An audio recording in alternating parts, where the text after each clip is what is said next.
Remember when I told you that you need to check every symbol and the origins of the holidays that we are made to celebrate? Because there are meanings behind it that whenever you ask, you don't get an clear answer. You are told something else, but the symbolism behind the holiday, it means something else. Hi, my name is Sintu and I am an African first. So I spoke about Easter and the origins of Easter, which is, it still is a pagan holiday, and the name Easter comes from the goddess, the pagan goddess of fertility, right? That's what I spoke about yesterday. And then I asked about the symbolism behind the egg and the rabbit, which is, they say that just like rabbits and eggs, it symbolize rebirth, fertility. And then what does it have to do with the death of Jesus Christ then?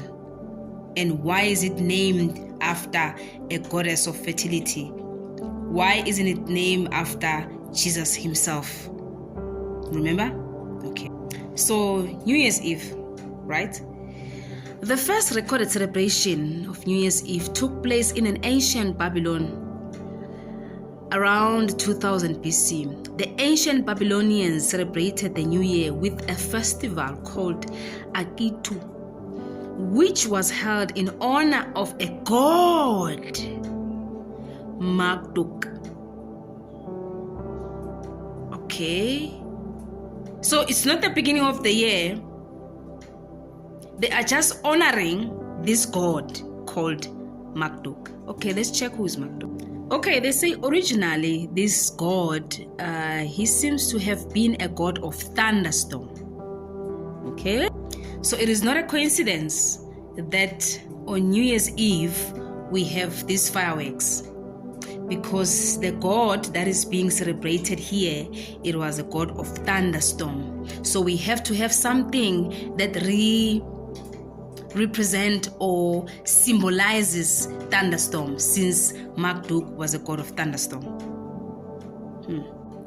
Why is January called January? We celebrate New Year's Day on January 1st by tradition. Whose tradition?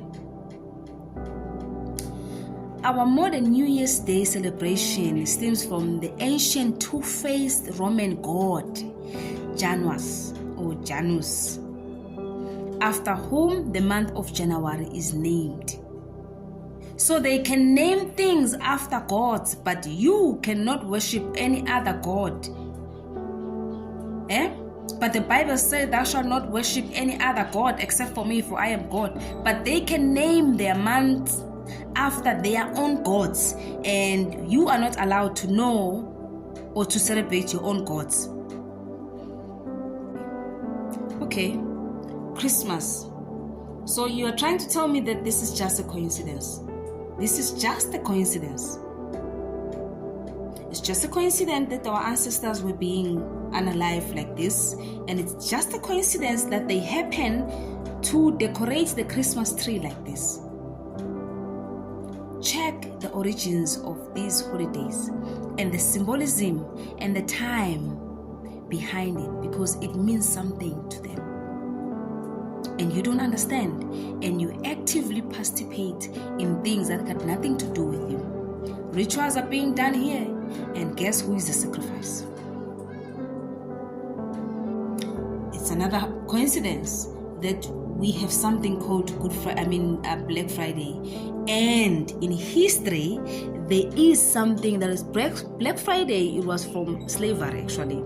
It was the day after Thanksgiving when traders will sell slaves for a discount to assist plantation owners with more helpers for the upcoming winter for cutting, stacking firewood. So these slaves, and who were these slaves? During this time or this day, they had something called Black Friday. It's just a coincidence, it is not related.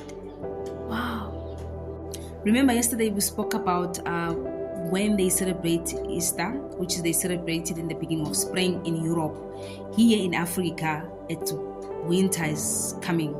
To them, it is spring, right? In March. Timing. They do their rituals at a specific time, and you are just made to follow, consume, accept, be an obedient slave, follow the master, and do not question. Do not have any question. All this symbolism around these holidays, it doesn't make sense.